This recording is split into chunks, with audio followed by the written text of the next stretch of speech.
டெல்லி அண்ணா கலைஞர் அறிவாலயத்தில் வைத்து திமுக நாடாளுமன்ற குழு தலைவர் கனிமொழி செய்தியாளர்களை சந்தித்து வருகிறார். அதன் நேரடி காட்சிகளை தற்போது பார்க்கலாம். பாதியிலே எழுந்து போகக்கூடிய ஒரு மிக மோசமான சூழலை உருவாக்கி கொண்டிருப்பது.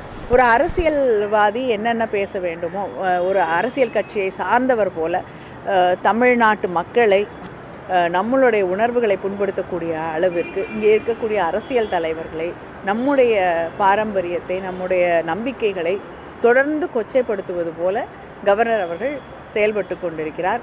பல முறை அவருடைய செயல்பாடுகளிலே குறை இருக்கிறது என்று உச்ச நீதிமன்றமே சொல்லக்கூடிய அளவிற்கு செயல்பட்டு கொண்டிருக்கக்கூடிய ஒரு கவர்னர்.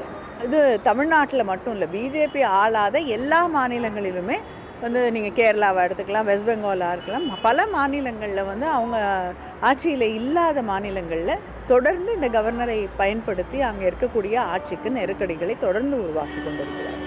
நாடாளுமன்றம் தொடங்கி 3 நாள் ஆச்சு. முதல் நாள் குடியரசுத் தலைவர் உரை, 2வது நாள் பட்ஜெட்டு, இன்னைக்கு 3வது நாள். வழக்கம் போல அரசு நீங்கள் கொடுக்குற ஒத்திவைப்பு தீர்மானமாக இருந்தாலும் சரி, சிறப்பு கவனஈர்ப்பு தீர்மானமாக இருந்தாலும் சரி, அதை ஏற்றுக்கொள்ள மாட்டேன், விவாதத்திற்கு எடுத்துக்கொள்ள மாட்டேன்னு திரும்பியும் பழைய மாதிரியே சொல்லியிருக்காங்க. இது எதை காட்டுகிறது? இந்த வாட்டியும் எதிர்கட்சிகள் இதனுடைய கருத்துக்கள் எடுத்துக்கொள்ள மாட்டோம் இல்லைங்க. அவங்களுக்கு எதிர்கட்சிகள் இல்லாத ஒரு சூழலை, ஜனநாயகத்தின் மீது நம்பிக்கை இல்லாத அவர்கள் எதிர்கட்சிகளே இருக்கக்கூடாது என்ற ஒரு நிலைப்பாட்டிலே தான் இருக்கிறார்கள்.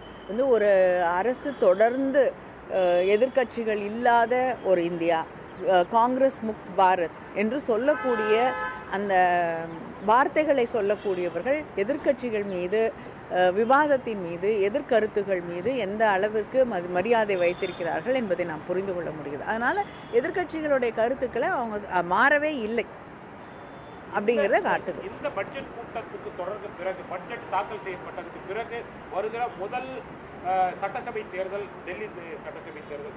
25 ஆண்டு காலமாக பாஜக ஆட்சியில் இல்லை, 15 ஆண்டு காலம் காங்கிரஸ், அதன் பிறகு 11 வருஷம் ஆம் ஆத்மி அப்படின்னு இப்போ திரும்பி தேர்தல் நடக்கிறது. இதில் 2 முனை போட்டி இருக்குன்னு நம்ம எடுத்துக்கொள்ள முடியும், பிஜேபி அல்லது ஆம் ஆத்மிக்கு இடையே.